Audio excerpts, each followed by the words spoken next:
আজকে একটি ভালো আলোচনা নিয়ে আপনাদের সামনে উপস্থিত হয়েছি। আলোচনাটির বিষয়বস্তু হচ্ছে মঙ্গল তো নীচ, তারপরে আবার বকরি হচ্ছে এই ডিসেম্বরের 7 তারিখে। তো এই নীচ অবস্থা, তারপরে বকরি, তো মকর রাশির উপর এই মঙ্গলের কি প্রভাব পড়বে এই বিষয়ে ধাপে ধাপে আজকে আলোচনা করব। মঙ্গল হচ্ছে আমাদের দেহের রক্তের কারক। মঙ্গল হচ্ছে তেজ, ক্রোধ, অহংকার। মঙ্গল হচ্ছে সাহস। মঙ্গলকে বলা হয় গ্রহদের সেনাপতি এবং রাজা হচ্ছে সূর্য। তো মঙ্গল যখন কেন্দ্রে আবার অবস্থান করে নিজের রাশিতে, তখন রুচক নামক পঞ্চমহাপুরুষ রাজযোগ তৈরি করে। আর রুচক পঞ্চমহাপুরুষ রাজযোগ একটি শক্তিশালী রাজযোগ। মঙ্গল মকর রাশিতে উচ্চ হয় আর কর্কট রাশিতে নীচ হয়ে যায়। তো কর্কট রাশিতে 28 ডিগ্রি পর্যন্ত মঙ্গল নীচ অবস্থায় থাকে। আর সবথেকে ভালো জিনিস হচ্ছে মঙ্গল যখন মকরে অবস্থান করে তখন কিন্তু মাঙ্গলিক জিনিসটা আসে না। জন্মকুষ্ঠিতে মঙ্গল যাদের ভালো অবস্থায় থাকে তারা প্রশাসন লেভেলে অনেক সুবিধা লাভ করে, খেলাধুলার দিকেও যথেষ্ট ভালো খ্যাতি অর্জন করে, ইঞ্জিনিয়ার লেভেলেও প্রচণ্ড উন্নতি করে। আবার যারা বড় বড় সার্জেন তাদের কিন্তু জন্মছকে মঙ্গলের অবস্থান খুব ভালো হয়। আবার মঙ্গল যদি ডিগ্রির দিক থেকে কম থাকে, খারাপ রাশিতে অবস্থান, খারাপ নক্ষত্রে অবস্থান, শত্রু নক্ষত্রে, অর্থাৎ যদি মঙ্গল দুর্বল থাকে, তাহলে এই সমস্ত জাতক জাতিকারা প্রচণ্ড ভীতু স্বভাবের হয়। যে কোনো কাজ করতে গেলে আগে কনফিডেন্ট, আত্মবিশ্বাস জিনিসটা সহজেই এরা হারিয়ে ফেলে। তো যাই হোক, আলোচনাটি শুরু করার আগে সমস্ত দর্শক বন্ধুদের আমাদের এই অ্যাস্ট্রো এসএম বাংলা চ্যানেলের মাধ্যমে নমস্কার জানাচ্ছি।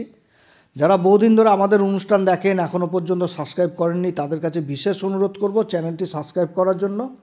আর যদি অনুষ্ঠানটি ভালো লাগে তাহলে লাইক, শেয়ার, কমেন্ট অবশ্যই করবেন। তবে আমি আমার দর্শক বন্ধুদের কোনো রকম বিভ্রান্তের মধ্যে রাখতে চাই না। এটা গ্রহদের গোচরের অবস্থানের ফল প্রকাশ করা হচ্ছে, এটা কারো কুষ্টি ধরে আলোচনা নয়, যার জন্য এটি কারোর সাথে মিলতে পারে কিংবা নাও মিলতে পারে। তবে আগামী দিনে এই যে আলোচনা করা হচ্ছে এর মধ্যে থেকে মকর রাশি কিছু না কিছু উপলব্ধি জিনিসটা করতে পারবে। কর্কট রাশিতে মঙ্গল অবস্থান করছে নীচ অবস্থায়। কর্কট রাশিটি কি জলতত্ত্ব রাশি, আর মঙ্গল হচ্ছে অগ্নিতত্ত্ব রাশি। কিন্তু বর্তমানে মকর রাশির ক্ষেত্রে গ্রহদের যে অবস্থান সেটা কিন্তু যথেষ্ট ভালো।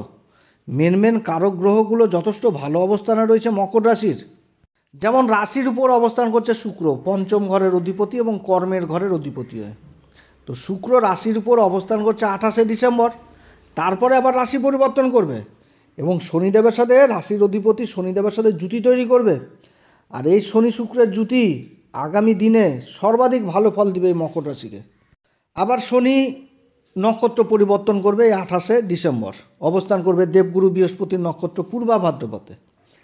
ওদিকে রাহু পরাক্রম ঘরে অবস্থান করছে, যেটা পরাক্রম, পুরুষার্থের ঘর, যোগাযোগের ঘর, কমিউনিকেশনের ঘর, তৃতীয় ঘর, মীন রাশিতে।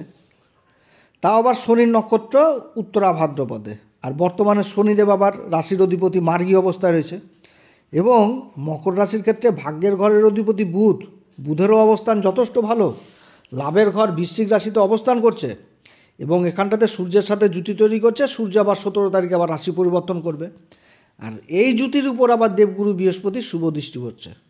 দেবগুরু বৃহস্পতি অবস্থান করছে রাশির পঞ্চম ঘর, যেটা হচ্ছে বৃষ রাশি।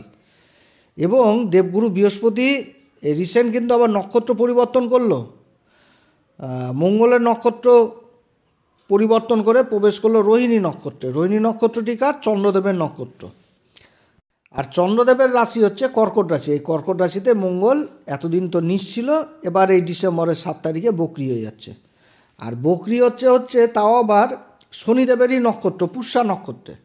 তো মঙ্গল অবস্থান করছে শনিদেবের নক্ষত্র পুষ্যা নক্ষত্রে। শনির সাথে মঙ্গলের সম্পর্ক ভালো না, মানে শনি মঙ্গলকে শত্রু ভাবে, কিন্তু মঙ্গল শনিকে শত্রু ভাবে না। এই মঙ্গলই কিন্তু আবার এই মকর রাশিতে উচ্চ হয়ে যায়, তখন কিন্তু আবার মাঙ্গলিক হয় না। তো শনির সাথে মঙ্গলের সম্পর্ক যতই খারাপ থাক, যাই হোক তাই হোক, এখানটাতে জ্যোতিষীয় সূত্র কাজ করছে। সেটা হচ্ছে কি, যে সুখের ঘরের অধিপতি এবং লাভের ঘরের অধিপতি কেন্দ্রে অবস্থান করছে, এটা হচ্ছে 1 নম্বর জ্যোতিষীয় সূত্র। কেন্দ্রে আবার অবস্থান করে রাশির উপর দৃষ্টি দিচ্ছে, এটা 2 নম্বর সূত্র। তারপরে আবার রাশির অধিপতিকে দেখছে, এটা 3 নম্বর সূত্র। 4 নম্বর সূত্র হচ্ছে যে সুখের ঘরের অধিপতি এবং লাভের ঘরের অধিপতি কেন্দ্রে অবস্থান করছে এবং কর্মের ঘরের অধিপতি অবস্থান করছে রাশির উপরে, এবং কর্মের ঘরের অধিপতি সাথে সুখের ঘর এবং লাভের ঘরের অধিপতি দৃষ্টি বিনিময় হচ্ছে, অর্থাৎ সমসপ্তম যোগ তৈরি হয়েছে। তো কর্মের ঘরের অধিপতি এবং পঞ্চম ঘরের অধিপতিকে শুক্র, রাশির উপর অবস্থান করছে 28 তারিখ পর্যন্ত। আর সুখের ঘরের অধিপতি এবং লাভের ঘরের অধিপতিকে মঙ্গল, তাহলে মঙ্গল অবস্থান করছে সপ্তম ঘর, যেটা হচ্ছে কর্কট রাশি, এবং দুজনের মধ্যে দৃষ্টি বিনিময় হচ্ছে, দুটি গ্রহের মধ্যে দৃষ্টি বিনিময় হচ্ছে। তাহলে এটাও একটা জ্যোতিষীয় সূত্র। তো যতই অবস্থান খারাপ থাকুক গ্রহ, নিজের যে কারকত্ব রাখছে যেই ঘরের, সেই ঘরের ফল দিতে বাধ্য থাকে। অতএব এই সময় যথেষ্ট ভালো দিকই উঠে আসছে এই মকর রাশির। শনির সাথে মঙ্গলের সম্পর্ক খারাপ। মঙ্গল বর্তমানে শনিরই নক্ষত্র অবস্থান করছে এবং জানুয়ারি মাসের 12 তারিখে এই মঙ্গল অবস্থান করবে পুনর্বসু নক্ষত্রে। অর্থাৎ 12 তারিখের আগে পর্যন্ত শনির নক্ষত্রে থাকছে, এবার 12 তারিখে চলে আসছে পুনর্বসু নক্ষত্রে।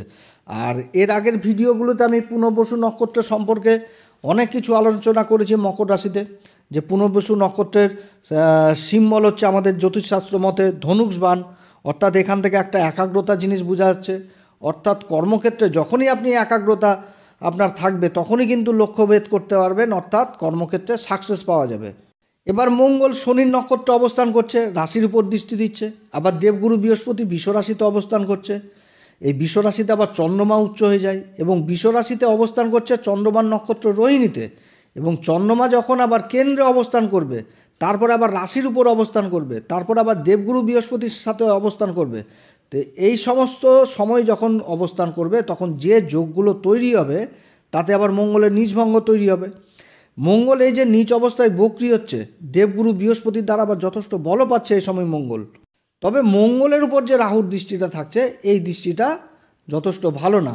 কিন্তু পরবর্তী সময়ে যখন শনি নক্ষত্র পরিবর্তন করবে, তারপরে মঙ্গল নক্ষত্র পরিবর্তন করবে, তো এই সময়গুলোতে কিন্তু আবার এই রাহু আবার ভালো ফল দিতে বাধ্য থাকবে। কারণ ডিসেম্বরের 28 তারিখে শনি নক্ষত্র পরিবর্তন করছে, রাহুর নক্ষত্র থেকে বেরিয়ে চলে আসবে দেবগুরু বৃহস্পতির নক্ষত্র পূর্বা ভাদ্রপদে।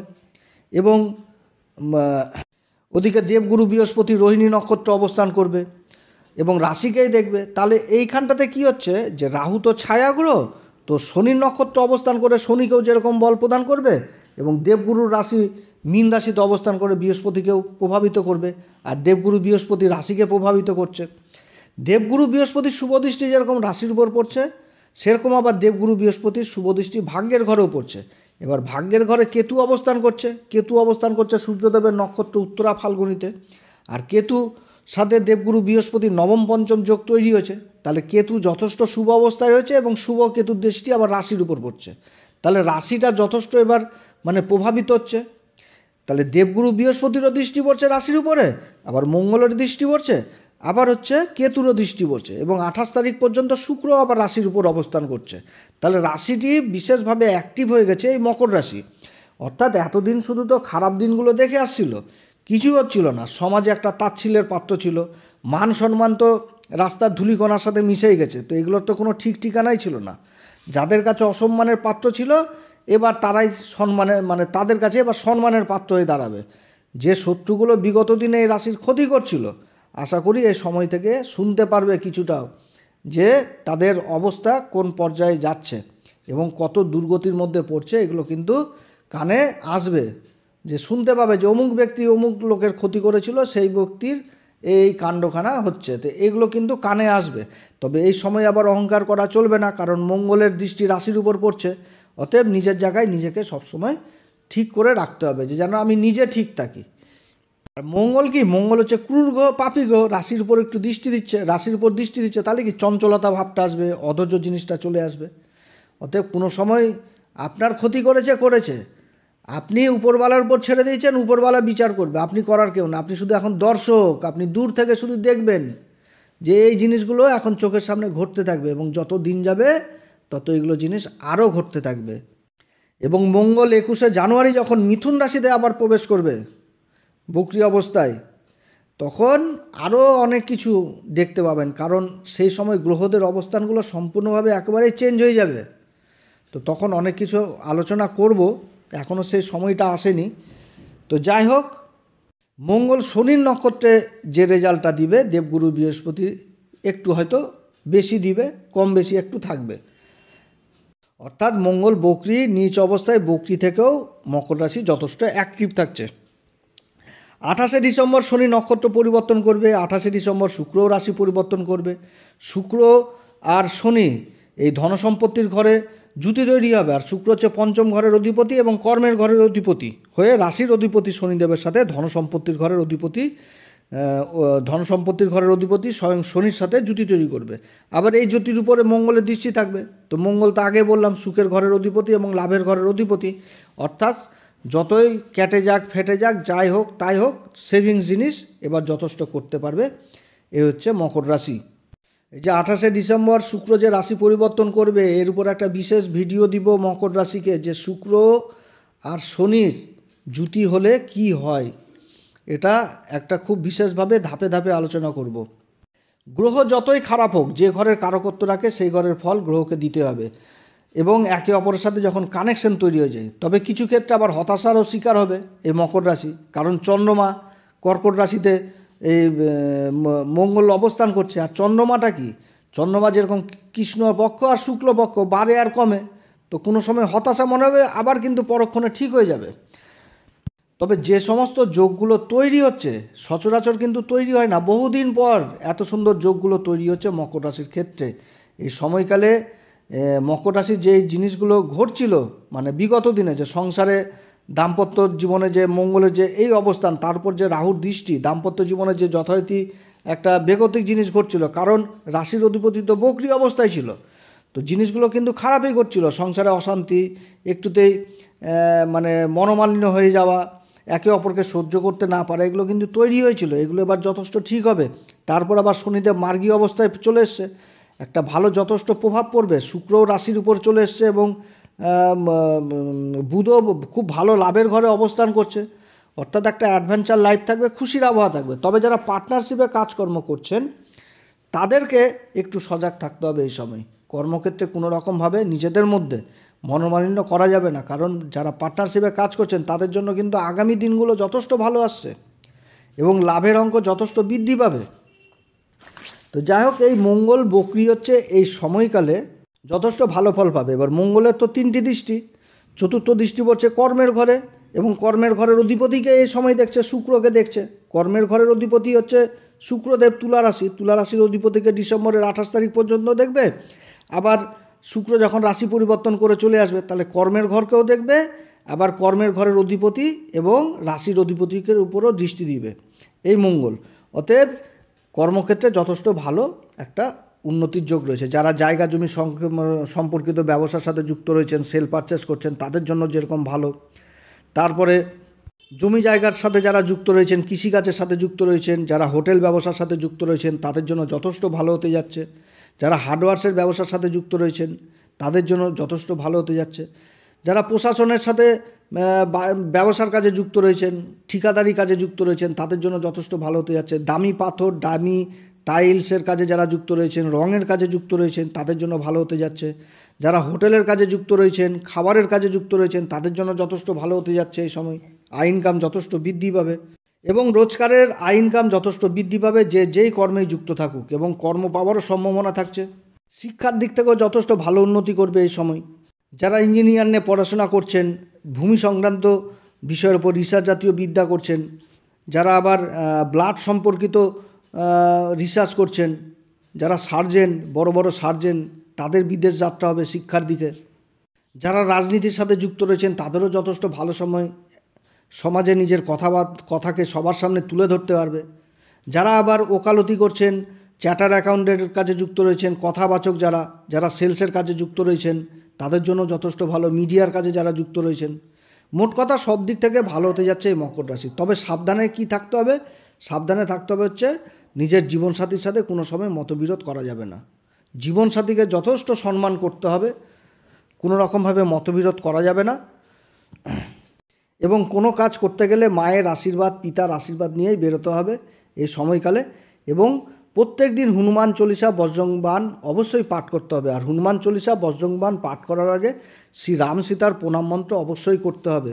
এবং তার সাথে বলবো, যে সমস্ত দর্শক বন্ধুরা এখনও পর্যন্ত গুরুর দীক্ষা নেননি তারা অবশ্যই গুরুর দীক্ষা নেবেন, কারণ গুরু প্রচণ্ড ভালো জায়গায় বসে রয়েছে এই ডিসেম্বর মাসে। দেবগুরু বৃহস্পতি পঞ্চম ঘরে অবস্থান করছে, আবার রাশির উপর শুক্র অবস্থান করছে। আমাদের জ্যোতিষশাস্ত্র মতে এই দুই গুরুই তো আচার্যর ভূমিকা পালন করে। অতএব এই সময়কাল যথেষ্ট ভালো গুরুর দীক্ষা নেওয়ার জন্য, কারণ একমাত্র গুরুই কিন্তু অন্ধকার থেকে আলোর পথে নিয়ে আসে। আমি প্রত্যেকটা ভিডিওতে বলছি গুরুর দীক্ষা অবশ্যই নেবেন, কারণ এই 2025-এ দেবগুরু বৃহস্পতি অতিচারীর ভূমিকা পালন করবে। আর গুরু যখন অতিচারী হয় তখন তার রেজাল্ট কিন্তু ভালো আসে না। তো সেই সময় এখনও আসেনি, আপনাদের সামনে ঠিক তুলে ধরবো, ধাপে ধাপে বুঝাবো যে আমরা গুরুকে কোথায় রেখেছি বর্তমান সমাজে। আমরা বর্তমানে কি সত্যিই কি গুরুকে সম্মান করি না অসম্মান করি? অতএব এই দিক থেকে সাবধান, যার জন্য আমি প্রত্যেকটি ভিডিওতে বলি গুরুর দীক্ষা নিতে। এবার যে সমস্ত মন্দিরে ভোগ রান্না হয় সে সমস্ত মন্দিরে মিষ্টি কুমড়ো দিবেন। তারপরে পূজারীদের পা ছুঁয়ে আশীর্বাদ নেবেন, তাদের 5 রকম ফল দক্ষিণা দিবেন, এগুলো করবেন। এবং যদি কোনো ভালো কোনো মন্দির দেখতে পান, সেই মন্দিরে যদি পরিষ্কার পরিচ্ছন্ন দায়িত্ব নেন, তাতেও গুরু যথেষ্ট বলবান হয়। অতএব এগুলো করবেন।